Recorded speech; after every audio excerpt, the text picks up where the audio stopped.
అందరికీ నమస్కారం అండి. ఆర్ఎన్ రెడ్డి ఐటీ స్కూల్ నుంచి ఆర్ఎన్ రెడ్డి గారు, అలాగే వారి స్టూడెంట్ సందీప్ గారు మనతో పాటు ఉన్నారు. ఆర్ఎన్ రెడ్డి స్కూల్ గురించి ఇంతకుముందు మీకు, ఐటీ స్కూల్ గురించి ఇంతకుముందు మీకు ఒక వీడియో కూడా నేను చేయడం జరిగింది. మీరు ఏ స్ట్రీమ్లో అయినా సరే, ఎంత కాలం క్రితం అయినా సరే, ఒక 5 ఏళ్ళు 10 ఏళ్ళు 15 ఏళ్ళు అయినా కూడా మీరు ఆర్ఎన్ రెడ్డి ఐటీ స్కూల్లో కనుక మీరు జాయిన్ అయితే సాఫ్ట్వేర్ జాబ్ చాలా ఈజీగా సాధించవచ్చు. ముందైతే వారిద్దరికీ వెల్కమ్ చెప్పేద్దాం. సార్ నమస్కారం అండి. సందీప్ గారు నమస్కారం అండి. సార్, ఇప్పుడు మరి సందీప్ గారి గురించి మీ మాటల్లో ఒకసారి. తను 2018 బీటెక్ పాస్డ్, 18 సో 22లో వచ్చింది జాబు. సో తను 4 ఇయర్స్ గ్రూప్స్ ప్రిపేర్ అయ్యాడు. సో మా హోమ్ టౌనే, సో అంత సందర్భం కలిశాడు. సో 4 ఇయర్స్ గ్రూప్స్ ప్రిపేర్ అయ్యి జాబ్ రాలేదు. సో ఆ ఫ్రస్ట్రేషన్లో ఉన్నప్పుడు కలిస్తే, సరే నేను ఓ 6 మంత్స్ టైం కేటాయించుకొని రండి అని చెప్పాను. తను వచ్చాడు. ఒక 4 మంత్స్లో 22లో 4 మంత్స్ టైంలోనే కొంచెం ఫాస్ట్గా గ్రూప్స్ ప్రిపరేషన్ ఉండటం వల్ల కొంచెం హార్డ్ వర్కింగ్ నేచర్ ఉంటుంది కాబట్టి 4 నెలలు పట్టింది. కరెక్ట్గా 4 నెలల్లో ఈ got job in Invor consulting with a good package. కరెక్టా? సో మనం వరంపురం అన్నట్టుగా మీరు ట్రైన్ చేసి. సో దీనికి మా అట్లేం లేదు. దీనికి ఇంకొక పాయింట్ ఏంటంటే, ఫస్ట్ మనం చేసిన ప్రొఫైల్ ఇంటర్వ్యూలో నేను మీకు అప్పుడు చెప్పాను 1 ఇయర్ బ్యాక్, ఏంటి అంటే ఈ కాంపిటేటివ్ ఎగ్జామ్స్ ప్రిపేర్ అవుతున్న వాళ్ళు ఇయర్స్ టుగెదర్ వేస్ట్ చేస్తున్నారు. సో వాళ్ళకి ఐటీ జాబ్ కొద్ది టైంలోనే వచ్చే అవకాశం ఉంది. సో అప్పుడు ఒక అబ్బాయి ఇట్లా ప్రిపేర్ అవుతున్నాడు సందీప్ అని అన్న. ఆ ఇంటర్వ్యూ జరిగేటప్పుడు ప్రిపరేషన్ నడుస్తుంది. సో ఆ ఇంటర్వ్యూ అయిన కొద్ది రోజులకి తనకు జాబ్ వచ్చింది. జాబ్ వచ్చిన తర్వాత మనం ఇంకో చిన్న ఇంటర్వ్యూ చేశాము. అందులో గవర్నమెంట్ జాబ్ల గురించి 4 సంవత్సరాలు ప్రిపేర్ అయిన రాని గవర్నమెంట్ ఉద్యోగము 4 నెలల్లో సాఫ్ట్వేర్ జాబ్ వచ్చిందని మనం ఒక బైట్ చేసాము. సో దానికి బెస్ట్ ఎగ్జాంపుల్ సందీప్. సో మనం ఏం చేస్తున్నామంటే, స్టార్టింగ్ ఇంటర్వ్యూస్లో మనం ఇచ్చిన ఇన్పుట్స్కి ఎవిడెన్సెస్, రియల్ ఎగ్జాంపుల్స్ని మనం మళ్ళీ ప్రజెంట్ చేస్తున్నాం ప్రేక్షకులకి. సో వాళ్ళకి ఇప్పుడు ఇదంతా చేసేది మెయిన్ కార్యక్రమం ఏంటంటే, ఇప్పుడు మన తెలుగు రాష్ట్రాలలో గవర్నమెంట్ జాబుల కోసం ప్రిపేర్ అవుతున్న వాళ్ళు లక్షల్లో ఉంటారు. సో వాళ్ళు 1 రోజు 2 రోజులు కాదు, నాకు తెలిసి 2, 3, 4, 5, 6 సంవత్సరాలు స్పెండ్ చేస్తున్నారు. వాళ్ళందరికీ నేను చెప్పాలనుకున్నది ఏంటంటే, ప్రభుత్వాలు ఎంతమంది ఉన్నామో అన్ని గవర్నమెంట్ ఉద్యోగాలు ఇవ్వటం ఏ ప్రభుత్వాల వల్ల కూడా సాధ్యం కాదు. సో దానికి ప్రభుత్వాలని తిట్టుకునే బదులు రియల్గా మనకి గవర్నమెంట్ జాబే లక్ష్యమై ఉంటే తప్పులేదు. ఫస్ట్ వాళ్ళు ఒక ఐటీ జాబ్ని ఒక 4-5 మంత్స్లో, ఓ 6 మంత్స్లో ఏర్పాటు చేసుకొని, తర్వాత వాళ్ళు సైమల్టేనియస్గా దే కెన్ ట్రై ఫర్ ఆ జాబ్ చేసుకుంటున్నప్పుడు వాళ్ళు సర్వైవల్ ఉంటుంది. సో గవర్నమెంట్ జాబ్స్కి ప్రిపేర్ అవ్వచ్చు అనేది నా ఉద్దేశం. కరెక్ట్. సందీప్ గారు, ఒకసారి మీ గురించి, ఫ్యామిలీ గురించి, నేటివ్ ప్లేస్ గురించి. నా పేరు సందీప్ అండి, ఫ్రమ్ హుజూర్ నగర్. మా ఇద్దరి సేమ్ ఒకటే ఊరు. మా నాన్నగారు లారీ డ్రైవర్. నిన్న 2018 పాస్ అవుట్ మెకానికల్. తర్వాత నేను గవర్నమెంట్ జాబ్స్ ప్రిపేర్ అయ్యాను. గ్రూప్ 2 నోటిఫికేషన్ ప్రిపేర్ అయ్యాను. సమ్ రీజన్స్ కరోనా వాటి వల్ల నోటిఫికేషన్స్ రాలేదు, డ్యూరేషన్ ఎక్కువైంది. నెక్స్ట్ నేను ఏమంటే ఐటీ కన్వర్ట్ అయిదామని, ఇది బెస్ట్ ఎవరని అమీర్పేటలో సెర్చ్ చేసినప్పుడు ఫలానా కోర్స్కి ఆర్ఎన్ రెడ్డి గారు అని తెలిసింది. నాకు తెలిసిన తర్వాత రీచ్ అయ్యాను. సార్ 6 మంత్స్ టైం అడిగారు. బట్ నాకేమంటే ఎక్కువ టైం స్పెండ్ చేసేది ఇన్స్టిట్యూట్లో. అందరు 6కి వెళ్ళేది, నేను 9, 10 అట్లా ఉండేది. అంటే దాని విషయంలో ఇంకో చిన్న ఇంట్రప్షన్ ఏంటంటే, మా హుజూర్ నగర్లో పార్థసారథి ట్రాన్స్పోర్ట్ అని ఉన్నది. దాని పిఎస్టీ అంటారు, పెద్ద లారీ కంపెనీ. అది చాలా లారీలు ఉంటాయి. 500 నుంచి 600 ఉంటాయేమో, మరి 1000 లారీలు ఉంటాయి, పెద్దది.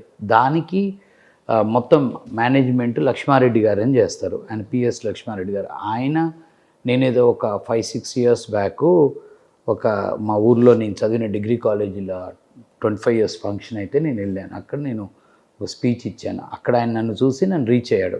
ఆయనకి ఎడ్యుకేషన్ మీద ఉన్న ఇంట్రెస్ట్ రోజు వచ్చి కలిసి మాట్లాడాడు. అప్పటి నుంచి మేము టచ్లో ఉన్నాం.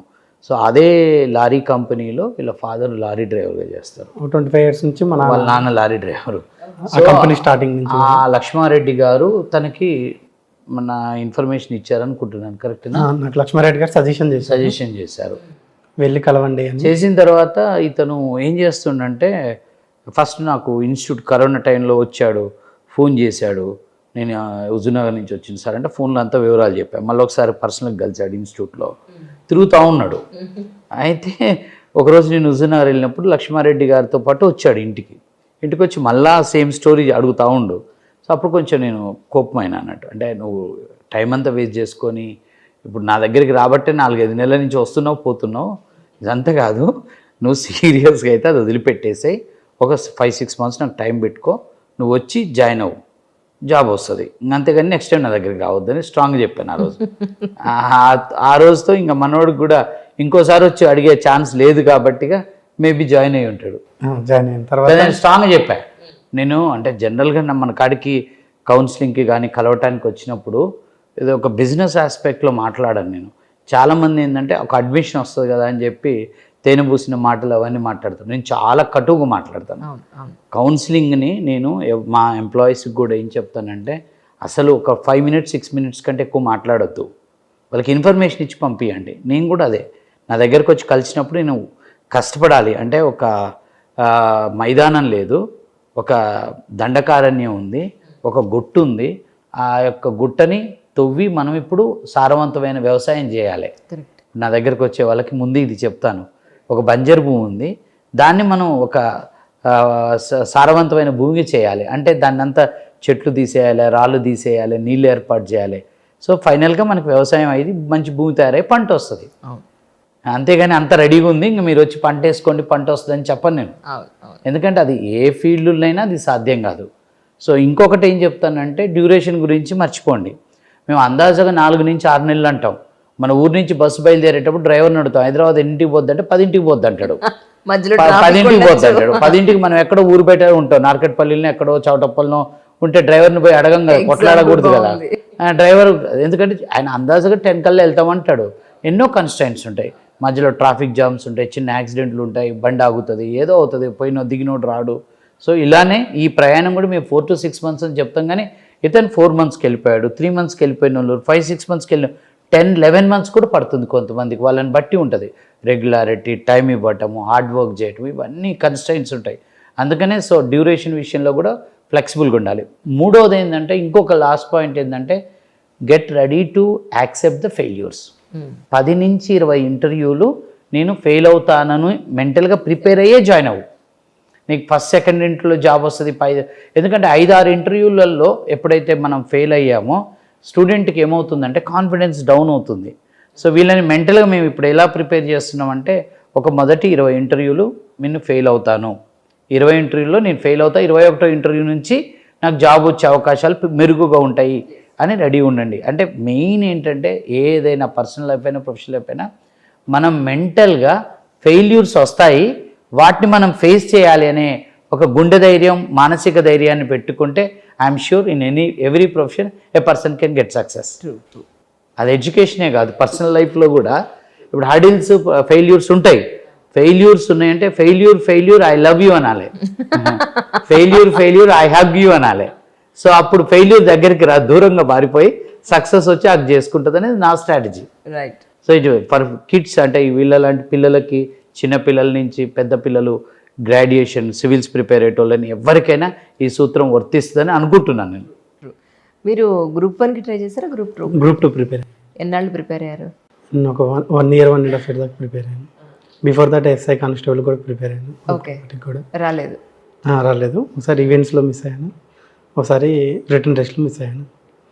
అన్ని అటెంప్ట్స్ ట్రై చేయలేదు అనుకుంటా మీరు, మీకున్న అటెంప్ట్స్ అన్ని ట్రై చేయలేదు.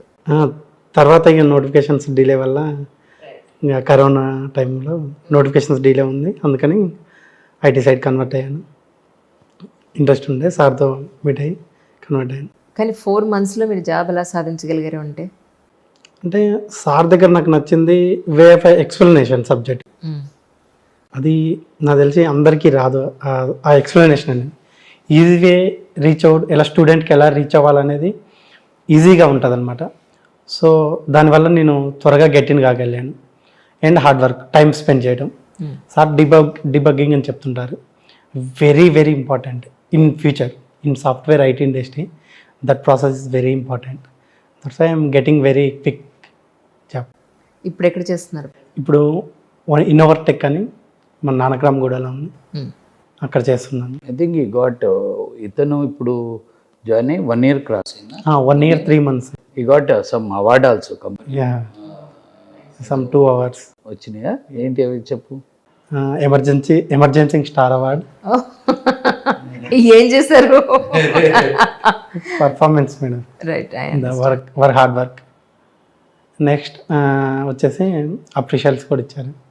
2 I'm getting in from office. కాబట్టి గుడ్ హైక్ 1 ఇయర్. జనరల్గా ఐటీలో ఏంటంటే జాయిన్ అయ్యేటప్పుడు అందరూ అడుగుతారు మనకి ఫస్ట్ ప్యాకేజ్ ఎంత ఉంటుంది, తర్వాత మళ్ళీ అది ప్యాకేజ్ ఎలా పెరుగుతుంది అని అనుకుంటారు. అక్కడ మనం ఆలోచించేది, నేను చూసింది ఏంటంటే ఐటీలో ఉన్నంత శాలరీ గ్రోత్ ఈ ప్రపంచంలో ఎక్కడ ఉండదు. మీకు 50% 100% హైక్ కూడా ఉంటుంది. మనకు ఫర్ ఎగ్జాంపుల్ ఫస్ట్ 20 ఇచ్చారనుకోండి, 2.4 మీకు 1 ఇయర్లో 20 అంటే 20కి మనకి 100% హైక్ అంటే 40 అవుతుంది. 50% హైక్ అంటే 30. అట్లా 50 to 100% హైక్లు, 200% హైక్లు కూడా వచ్చే ఛాన్స్ ఉంటుంది. శాలరీ గ్రోత్ ఎక్కువ ఉంటుంది. సో ఇతన్ని మీరు అడిగిన క్వశ్చన్కి simple answer as is my student, as my teacher ఏంటంటే, ఒక్కటేంటంటే వీళ్ళు కాంపిటేటివ్ ఎగ్జామ్స్ ప్రిపేర్ అయ్యేటప్పుడు గ్రూప్ 1 అవ్వచ్చు, సివిల్స్ అవ్వచ్చు, ఎస్ఐ జాబు, టీచర్ జాబ్కి వీళ్ళకి టైం లిమిట్ లేకుండా చదువుతారు. రోజుకి 12 నుంచి 14 గంటలు ప్రిపేర్ అయ్యే వ్యక్తులు, ఏది కాంపిటేటివ్ ఎగ్జామ్స్. నేను ఈ పిల్లవాడు వచ్చినప్పుడు కూడా నేను అదే చెప్పాను, తనకేం చెప్పానంటే సేమ్ స్ట్రాటజీ ఇక్కడ వాడండి, మీకు రిజల్ట్ ఫాస్ట్. సో ఇతనేంటంటే అదే విధంగా నెంబర్ ఆఫ్ అవర్స్ కూర్చోవటమే మెయిన్కి ఇతనికి వెరీ ఫాస్ట్ రిజల్ట్స్. రోజుకు 12-13 గంటలు కష్టపడ్డప్పుడు 6 నెలల్లో అయ్యే సిలబస్ 3 నెలల్లో అయిపోతుంది. 5-6 అవర్స్ కూర్చునేవాడికి లాంగ్ అవర్స్ కూర్చోవటం, ఏదైతే ద వే ఈ prepared for his competitive exams, same style same strategy తను ఇక్కడ ఇంప్లిమెంట్ చేశాడు. కరెక్టేనా? అదే అతనికి అవుట్పుట్ వచ్చింది 100%. ఆ బ్యాచ్లో తను బెస్ట్ స్టూడెంట్. అంటే మేము కూడా ఏం చేస్తాం, ఎవరు ఒబీడియంట్గా తన పని తను. ఇప్పుడు మేము ఒక రూట్ మ్యాప్ ఇస్తాం మేడం, దాన్ని ఫాలో అవ్వాలి. ఈ రూట్లో వెళ్తే మనకి నిధి దొరుకుద్దా దొరకదా అంటే నువ్వు నమ్మే వచ్చావు కదా, నీకు నిధి ఇచ్చి పంపించే బాధ్యత మాది. ఫస్ట్ ట్రైల్లో నిధి దొరకలేదు ఏమంటే రూట్ మ్యాప్ మారుస్తాం. కానీ వీళ్ళు ప్రయాణం అనేది వరకు చాలా నమ్మకంతో కాన్ఫిడెన్స్తో వెళ్ళిపోతూనే ఉండాలి. సో ఇతన్ని మేము లైక్ చేసేది అదే, hard working nature, dedicated. So వచ్చిన రోజు ఎలా ఉన్నాడో చివరి రోజు వరకు అలానే ఉన్నాడు. సెకండ్ థాట్ ఉండదు మనకి. జనరల్గా ఈ జర్నీలు ఏమవుతాయంటే చాలామంది మనకి ఇన్పుట్స్ ఇస్తుంటారు, అందులో పాజిటివ్ ఇన్పుట్స్ 10% ఉంటే నెగిటివ్ ఇన్పుట్స్ 90% ఉంటాయి. హాస్టల్లో డిస్టర్బ్ చేస్తారు, పక్క సీట్లో కూర్చుని వాడు డిస్టర్బ్ చేస్తాడు. మనం ఇంటికి వెళ్ళినప్పుడు నైబర్స్ ఎవరు ఐటీలో జాబ్ చేసేవాళ్ళు, అది ఆ సబ్జెక్ట్ కాదు ఇంకోటి నేర్చుకోండి, ఎన్నో ఇన్పుట్స్ ఇస్తారు. సో అక్కడ డైవర్ట్ కాకూడదు. అది that helped lot for him, no doubt about that. So that is the main reason to got job in 4 months. Correct? Vast syllabus అది. మేము .NET అనేది అంత ఈజీ కాదు. 3-4 monthsలో సిలబస్ కంప్లీట్ చేసుకోవడం అంటే it's not a job, hours together. Next ఎన్ని interviews పట్టాయి అప్పుడు నీకు? నేను 3rd ఇంటర్వ్యూలో క్లిప్. అవునా? So it shows your hard work అండి. అంతే. నేర్చుకోవాలి తొందరగా, నేను అచీవ్ చేయాలన్న పాయింట్లో really it's a great thing. We wish you all success really. So గ్రూప్స్కి ప్రిపేర్ అవుతున్నా అన్ని అటెంప్ట్స్ అయిపోయాయి, లేదంటే మనకు నోటిఫికేషన్స్ లేట్ అయిపోతున్నాయి, ఇందులో మేమే అచీవ్ చేయలేకపోతున్నాం అనుకున్న వాళ్ళు ఎవరైనా సరే R&D IT స్కూల్స్కి రావచ్చు. అక్కడ మీ .NET నేర్చుకుని తొందరగా సాఫ్ట్వేర్ ఇంజనీర్ అయ్యే అవకాశం ఉంటుంది. Sir thank you so much once again. Thank you sir.